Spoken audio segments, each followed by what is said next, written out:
দেখছেন টিভি9 বাংলা, আপনাদের সঙ্গে আমি মধুকল্পিতা। দেখুন, প্রথমে বীরভূম, আর বীরভূমের পর এবারে মালদায় টাকার পাহাড়। মালদার মঙ্গলবাড়ি এলাকার দক্ষিণ দিনাজপুর এবং মালদা থানায় যৌথ অভিযান। ব্যবসায়ীর বাড়ি থেকে সেখানে এখনো পর্যন্ত 2,40,50,000 টাকা। UEM Jaipur is a perfect target for prospective students aspiring for good jobs, good education with future-ready skills. আরো একবার জানাবো, 2,40,50,000 টাকা উদ্ধার হয়েছে। ব্যবসায়ীর খাটে আলমারিতে রাশি রাশি টাকা। আমাদের প্রতিনিধি সরাসরি রয়েছেন আমাদের সঙ্গে, শুভতোষ রয়েছেন আমাদের সঙ্গে সরাসরি। শুভতোষের কাছে চলে যাবো। শুভতোষ, এখনো পর্যন্ত টাকার পরিমাণটা তো 2 কোটি পার করে গেছে, টাকা গোনা কি এখনো চলছে? না, এখন এই মুহূর্তে টাকা গোনা চলছে না। আমি দাঁড়িয়ে আছি সেই ফ্ল্যাটের সামনেই। এই যে তুমি দেখতে পাচ্ছ মধুকল্পিতা, যে এই যে গেট লাগানো আছে, কোলাপসিবল গেটে টানাও আছে এবং এই দরজা এখন বন্ধ করে দেওয়া হয়েছে। ভোর পর্যন্ত টাকা গোনা হয়, প্রায় 2.5 কোটির কাছাকাছি, এবং সেই টাকা পাওয়া গেছে। শুধু তাই নয়, সোনার তাল পাওয়া গেছে, মাঠ পাওয়া গেছে। এবং এই যে আবাসনটা তুমি দেখছো, এটা অনেক আগের তৈরি। এর যে মালিক, তিনি এই নিচেই থাকেন। এই মুহূর্তে আমি তোমাকে নিয়ে যাচ্ছি এই যে এই ফ্ল্যাটের মালিক, যিনি ভাড়া দিয়েছিলেন, তিনি তার এর ঠিক নিচের ফ্লোরটাতেই তিনি থাকেন। এবং তার কাছে পিন্টু সরকার নামে যে ব্যক্তি তার কাছে আসে এবং সেই পিন্টু সরকারকে তিনি ভাড়া দেন। এখন এই মুহূর্তে তিনি রয়েছেন কিনা আমি একটু দেখে নিচ্ছি।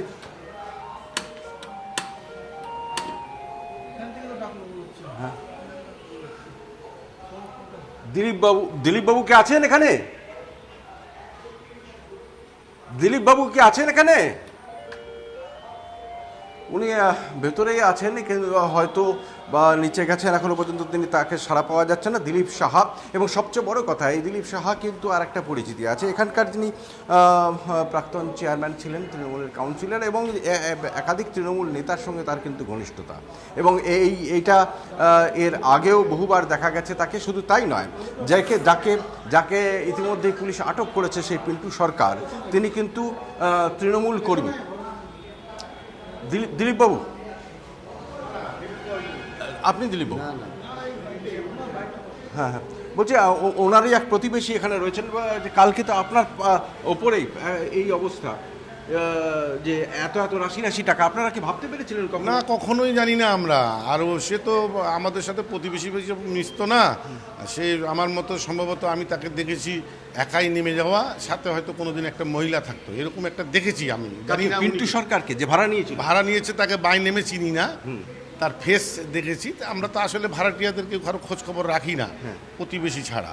তবে ওখানে এর আগে একজন ভালো ভদ্রলোক ছিলেন, অফিসার, যিনি 6-7 মাস আগে বদলি দিয়েছেন, খুব ভালো লোক ছিলেন। ওনাদের সাথে আমাদের এই পিন্টু সরকারকে কোনোদিন সন্দেহ হয়েছিল বা কিছু? না, এরকম কোনো সন্দেহজনক ফ্ল্যাটে মহিলাকে সঙ্গে নিয়ে আসতেন দেখেছেন? একটা মহিলা এসেছে, এরকম আমি দেখেছি একবার। আচ্ছা, এটা আমি বলতে পারবো না।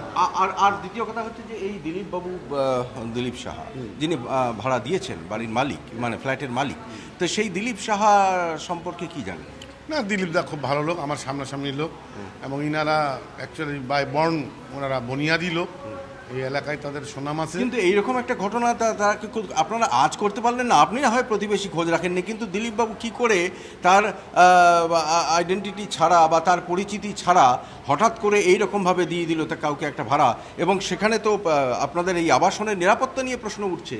অবশ্যই এটা আবাসনের নিরাপত্তা নিয়ে প্রশ্ন। তাদের উচিত ছিল আসলে আইডি কার্ড এগুলো নিয়ে এবং যথারীতি মেনটেন করে দেওয়ার। কিন্তু ব্যাপার হচ্ছে কি, সে দেখিয়েছে যে আমার বাড়ি নবাবগঞ্জ বা প্রতিবেশী, এই টাইপের একটা ওখানকারই, যার কারণে তারা মনে করেছে লোকাল লোক, আমরা কি আর ধীরে সুস্থে দিবে।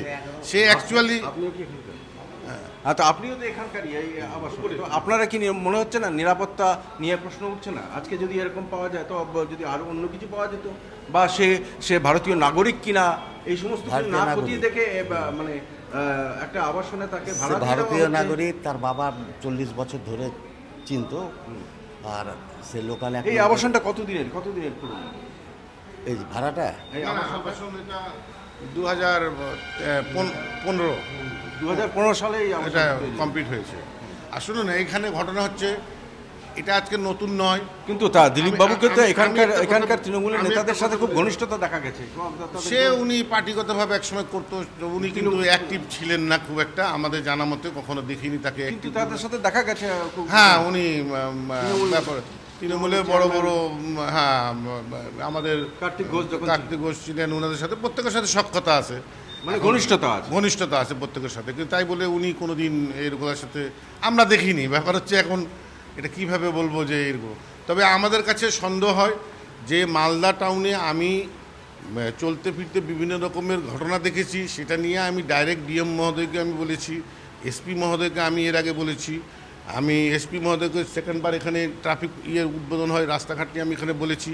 তা আমি নিজেই ডিএম মহোদয়ের কাছে দেখা করে বাই ফেস বলেছি। কি বলেছে? যে অনেক লোক বা এখানে যারা করে আপনার এই, আমি বললাম আপনার অফিসেও টাকার নেওয়ার ভূত ঢুকিয়ে আছে, আপনার পিএফ পর্যন্ত টাকা ঘুষ নেয়, ওনারা কথা শুনে না।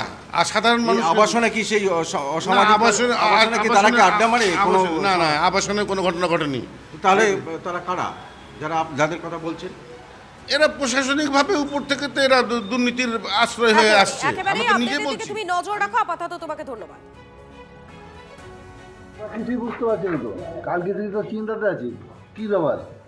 কখন পুলিশ এসেছিল এখানে প্রথম? কটার দিকে? 5টা না 6টা? 6টার দিকে আছে। আমরা কিছু বুঝতে পারি কি ব্যাপারে এরকম কেন হচ্ছে। শুনলাম যে এখানে কি 2 নম্বরে নাকি ভাই বুঝতে পারছে না, পুলিশ বলছে। আতঙ্কে আছেন আপনারা? শুনে পাচ্ছ? হ্যাঁ, আমরা তো আতঙ্ক হয়ে গেছি, কি ব্যাপার না, আপনি কি দেখলেন কিছু? আমাদের পাড়াতে পুলিশ কেন? কালকে থেকে তো চিন্তা, হ্যাঁ কালকে থেকেই চিন্তায় আছি আমরা। বহু ব্যবসায়ী এরকম আছে, নেতারা টাকা তুলেছে ওদের কাছে দিয়েছে, সেই সোর্সটা খুঁজে বার করা। সাধারণ মানুষ অনেকে জানেন, পুলিশ তো জানেই, ধীরে ধীরে পৌঁছবে হাত আস্তে আস্তে সারা পশ্চিমবঙ্গ জুড়ে। এই যে সরকারি হাজার হাজার কোটি টাকা এসেছে কেন্দ্র থেকে, তার কোনো হিসাব নেই, তার কোনো খরচের কোথায় খরচা হলো কেউ জানে না সমস্ত ডিপার্টমেন্টে। সেই মানে ফান্ডই নেওয়া হতো যেটা লুট করা যাবে। নাহলে আমাদের পঞ্চায়েত বিভাগেও বহু ফান্ড আছে, তার কাজ করে হিসাব দিতে হবে বলে সে ফান্ডই নেওয়া হতো না।